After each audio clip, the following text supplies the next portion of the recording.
Cette conférence va maintenant être enregistrée. Eh bien, bonjour les apnéistes. Bonjour les apnéistes, bienvenue dans cette conférence qui a pour but de vous donner les outils pour réaliser vos séances de respiration. Donc, je suis Frédéric Simion. Je m'occupe du centre Espace Apnée et pendant ce confinement, j'ai décidé de partager, comme je fais de toute façon le reste de l'année, un maximum de choses pour vos préparations au sec. Voilà. Donc il y a énormément de choses que l'on peut faire et j'essaierai de mettre un maximum d'informations sur le site d'Espace Apnée. En ce moment, cette période-là, on peut travailler sur le renforcement musculaire, on peut travailler sur les assouplissements, on peut faire des exercices de relaxation, on peut faire de la préparation mentale, on peut faire des séries d'apnée hypercapnique sans effort ou avec effort. On peut améliorer nos connaissances théoriques, on peut échanger au travers des conférences sur nos méthodes d'entraînement et sur les différentes techniques que l'on utilise. Voilà. Donc plein de choses. Mais aujourd'hui, on va vraiment se concentrer uniquement sur comment préparer ces séances de respiration. Alors, je vais vous partager mon écran.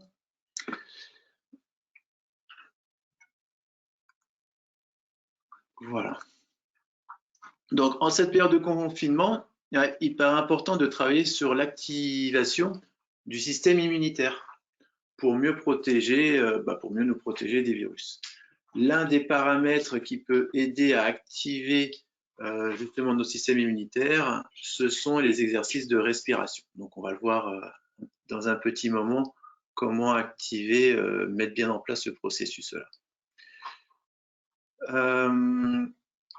Donc, dans le programme, on va voir la respiration, on va voir quelques chiffres, on va voir les 4 phases d'une ventilation et leurs bienfaits.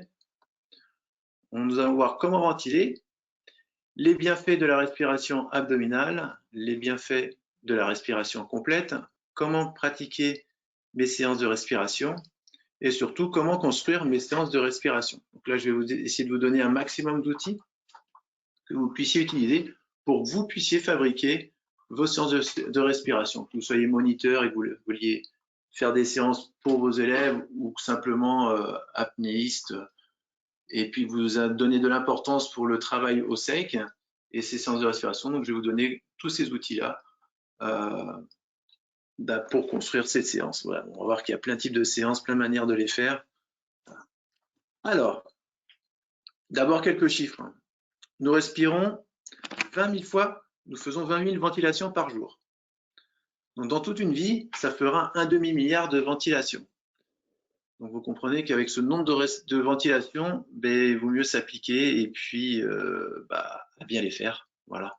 Donc, il faut rééduquer parfois sa ventilation parce que parfois, on a tendance à mal respirer et les exercices vont nous permettre de rééduquer et d'avoir une meilleure ventilation et plus adaptée. On a 100 mètres carrés d'alvéoles pulmonaires. Le volume courant, il est seulement d'un demi-litre, mais notre capacité pulmonaire moyenne va être d'environ 5 litres. 90% de l'énergie de notre corps est produite par l'oxygène. Donc, on a différentes fonctions vitales dans l'organisme. Elles sont quasiment toutes en automatique. Et il y en a une, c'est le système ventilatoire. Cette fonction aussi vitale, on peut la contrôler. Donc ça, c'est quelque chose d'assez extraordinaire. Alors très souvent, elle est en mode automatique, mais lorsqu'on va décider de prendre le contrôle, ça va être très intéressant pour établir certaines choses. Alors, lorsqu'on va faire des ventilations, on va pouvoir travailler sur différentes phases. Alors, si on fait de la respiration très simple, on va, comme on le voit ici sur la flèche bleue, inspirer, expirer. Inspirer, expirer. D'accord. Ça, ce sont une ventilation à 2 phases. Je peux un petit peu moduler ces phases-là en jouant sur les débits. Et donc, je peux inspirer, expirer plus lentement, inspirer, expirer longuement. Donc déjà, là, ça va être intéressant. Dès qu'on va commencer à travailler sur les débits, ça va demander un petit peu plus de contrôle, mais travailler sur des débits fermés pour faire des expirations longues, ça va être intéressant pour le relâchement. Ensuite, on peut faire évoluer nos ventilations en faisant des respirations en triangle. Donc la flèche bleue représentant l'inspiration, la grise l'expiration et là la rouge, la grise la rétention et la rouge l'expiration. Donc là, la rétention, j'ai choisi de la faire en haut dans ce modèle-là. Je peux inspirer, bloquer poumon plein, expirer. Inspirer, bloquer poumon plein, expirer. Je peux choisir de faire une respiration triangulaire avec une rétention qui ne soit pas poumon plein, mais qui soit plutôt poumon vide. J'inspire, j'expire, je bloque poumon vide. J'inspire, j'expire, je bloque poumon vide. Et si je veux mettre toutes les phases en place, donc les 4 phases, ça va être sur une base de respiration carrée. La respiration carrée, j'inspire, je bloque poumon plein, j'expire, je bloque poumon vide. D'accord? Ce qu'il faut essayer de vous représenter et comprendre les bienfaits que vont faire chacune de ces phases-là. La phase d'inspiration, il y a une certaine coordination, donc faut visualiser ça comme le contrôle. La phase de rétention poumon plein, lorsqu'on va ouvrir toutes ces alvéoles pulmonaires, ça va être la phase de vitalité. Lorsque je vais expirer, ça va être la phase de détente. Et lorsque je vais rester poumon vide, la phase de sérénité, ou que j'appelle aussi ou sur la confiance en soi. Ça va être très utile pour les apnéistes qui font de l'apnée verticale de faire dans vos exercices au sec des rétentions poumon vide, parce qu'il faut essayer de prendre du confort dans cette position-là et qui est très proche de la sensation qu'on va avoir en profondeur. Donc, on essaie de créer au maximum du bien-être en étant poumon très très vide au sec. Alors, au début, c'est peut-être un petit peu désagréable. Au bout d'un moment, à force de répéter ces exercices-là, la phase qu'on risque de préférer, c'est justement cette sensation d'écrasement et d'être bien poumon vide. Et une fois que le cerveau a enregistré que ah non, finalement c'est confortable, c'est agréable d'être poumon vide puisqu'il n'y a plus aucune tension, et bien cette information-là, lorsqu'elle sera enregistrée, lorsque vous serez ensuite en mer, eh bien ça sera intéressant du coup il y aura un meilleur relâchement qui sera lorsque vous serez en profondeur avec la cage thoracique écrasée sous l'effet de la pression. Alors comment ventiler? Il va falloir mobiliser au maximum le diaphragme. D'accord? Donc ce diaphragme qui est ce muscle qui est positionné en bas de la cage thoracique et relié à la colonne vertébrale qui est sous forme de bol inversé. Lorsqu'il est relâché, il est vers le haut. D'accord? Et lorsqu'il est contracté, il descend. Et donc, comme un effet de piston, il va faire rentrer l'air dans les poumons. Ce diaphragme, il est très important parce que sous lui sont placés plein d'organes très importants. On a le foie, la rate, différentes glandes qui ont besoin d'être stimulées. En fait, l'effet mécanique du diaphragme va activer toutes ces cellules-là. Et donc, le système immunitaire, en fait, il s'active grâce à ces mouvements mécaniques-là qui vont aider à vasculariser certaines glandes. Je vais repasser en mode vidéo, juste pour vous illustrer. Voilà. Donc, je vais reculer un petit peu. La respiration diaphragmatique, donc, lorsque le diaphragme est relâché, il est bien vers le haut. Donc, la contraction, je répète, la contraction fait descendre le diaphragme. Et en descendant, ça va faire un gros bidon. C'est normal, c'est parce que le diaphragme est bas, ça pousse les viscères aussi, donc ça fait un gros bidon. Là, on est sur respiration diaphragmatique. Ensuite, il y a tout un tas d'autres muscles qui vont rentrer en ligne de compte lorsqu'on va faire de la respiration complète. On va avoir les muscles qui sont entre les côtes, qui sont les intercostaux, on va avoir les pectoraux, on va avoir des muscles qui sont rattachés sur les clavicules et d'autres muscles qui sont dans le dos. Donc, les débuts des inspirations, elles sont plutôt toujours très lentes, très très lentes. On a tendance, en fin de cycle, après une rétention ou une expiration, d'inspirer trop rapidement. Non, non, il faut vraiment contrôler le début de l'inspiration en maintenant la sangle abdominale, en la relâchant doucement, en laissant l'air rentrer passivement dans les poumons. On essaie de contracter au maximum le diaphragme. Et une fois que le diaphragme est bien bas, on va pouvoir travailler sur le haut de la cage thoracique. Donc une fois que le diaphragme est bien contracté, là ce sont les muscles du haut du thorax qui sont très puissants, qui sont gourmands aussi en énergie, que l'on va pouvoir contracter si l'on décide du coup de faire une ventilation de type complète.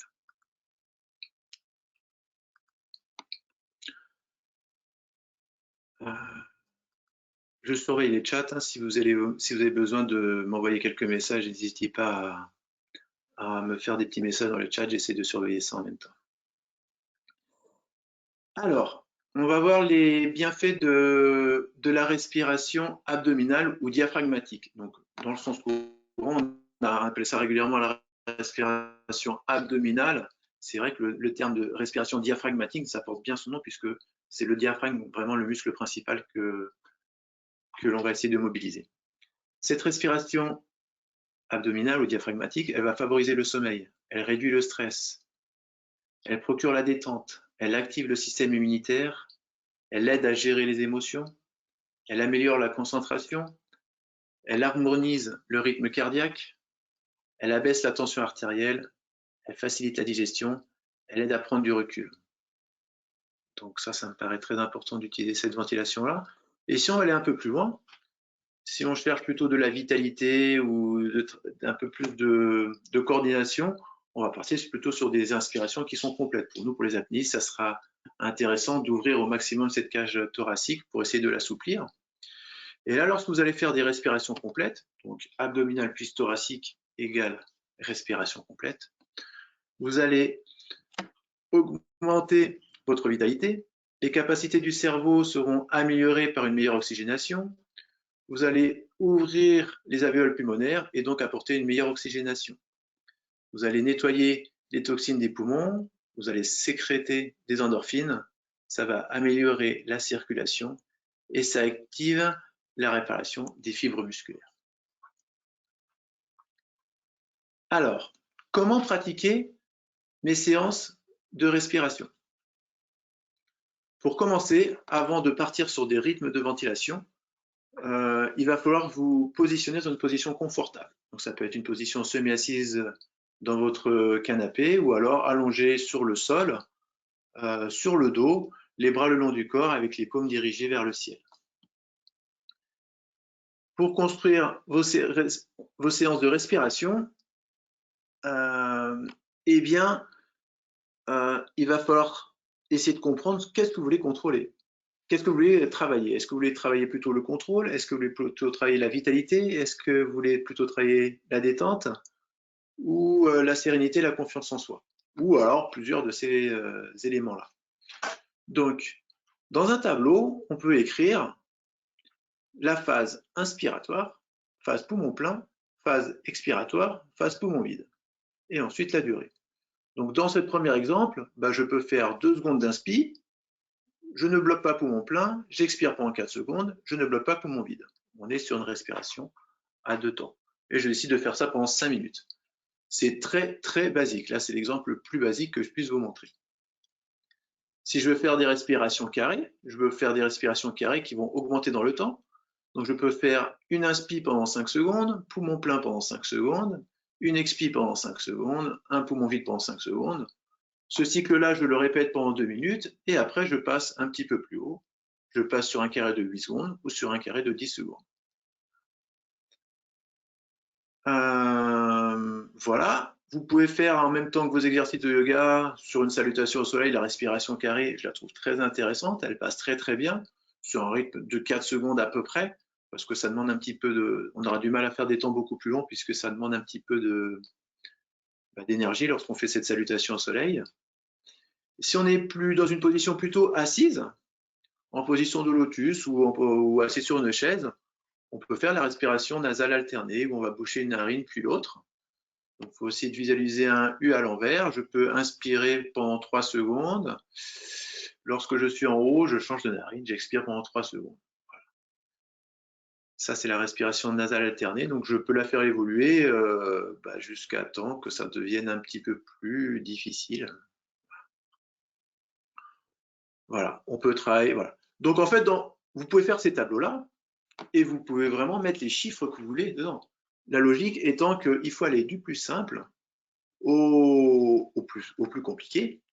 Et en fonction de ce que vous voulez travailler, Donc je répète, soit vous voulez plutôt travailler le contrôle, la vitalité, la détente ou la sérénité, vous travaillez plus sur des temps longs d'inspiration, plutôt sur des temps longs de poumon plein, plutôt sur des temps longs d'expiration, plutôt sur des temps longs de poumon vide. Alors il y a une application que j'affectionne énormément, qui est l'application qui s'appelle Pranayama. Cette application qui existe sur smartphone et tablette permet dans la version payante en tout cas, de faire les programmes de votre choix. Là, les temps qui sont présentés ici, dans ce premier programme que j'ai appelé détente Fred, 3, 3, 3, 3. Alors, ce ne sont pas des secondes, c'est un autre temps qui est un peu plus long que les secondes. Le premier chiffre, c'est le temps d'inspiration. Le deuxième chiffre, c'est le temps de rétention poumon plein. Le troisième chiffre, c'est le temps d'expiration. Le quatrième chiffre, c'est le temps de rétention poumon vide. Donc, avec ce programme-là, je mets le temps que je veux. Et pour me guider ensuite, eh bien, lorsque je mets le programme en route, on va commencer à 3 heures. Je vais être guidé avec une musique, avec des sons. Et je vais essayer de vous les montrer juste après, si ça passe bien. J'ai la première phase qui est la phase d'inspiration. Je vous l'explique maintenant parce qu'après, quand je vais mettre le programme en route, ça sera un petit peu plus compliqué. Phase rétention poumon plein. Phase d'expiration. Et phase de rétention poumon vide. Voilà.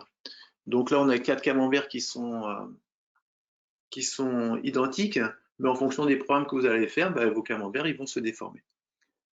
Alors, je vais essayer de vous partager justement un petit enregistrement que j'ai fait. On va voir si ça marche.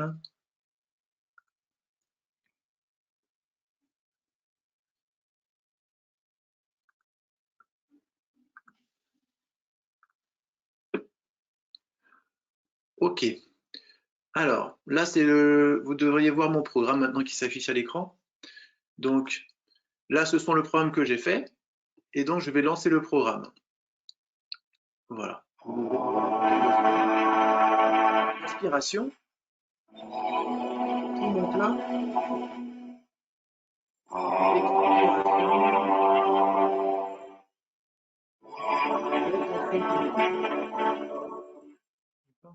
Donc là, je vous donne des explications. Le but, c'est de pas de faire une séance de respiration maintenant, c'est de vous donner uniquement les outils. Je vous donnerai le lien ensuite si vous voulez faire des séances de respiration, vous pouvez retrouver ces vidéos-là. Donc vous voyez, là le programme il va évoluer, et vous voyez, mes camemberts ils évoluent en fonction du programme que j'ai mis, et j'ai toujours fait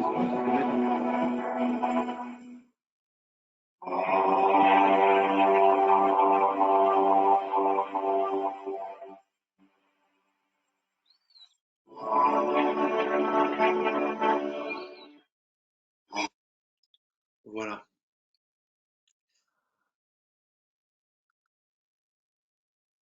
Alors, je vais reprendre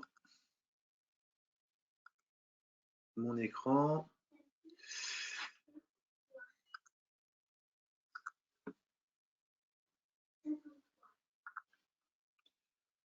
Voilà. Je vous mets le lien de cette page-là dans le chat, pour ceux qui voient le chat.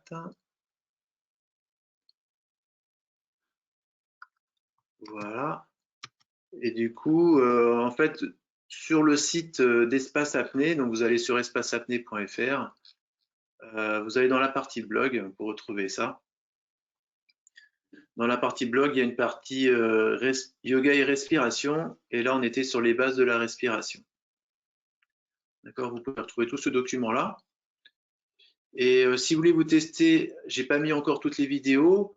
Par exemple, ce programme-là, vous cliquez dessus, on le retrouve ici. J'ai fait une petite explication sur ce programme-là, et après, ça lance la vidéo que j'ai déposée sur YouTube sur ce programme-là.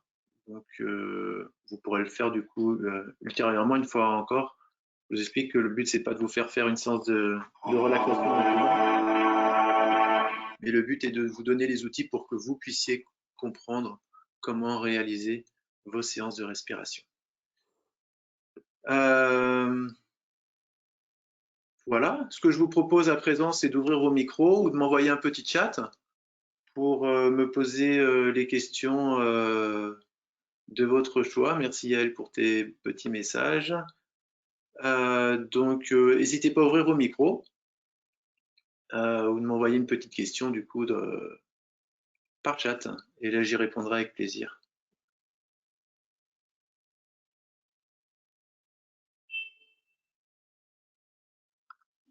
Revenir là-dessus. Je remets le chat. Tout bien vous voir.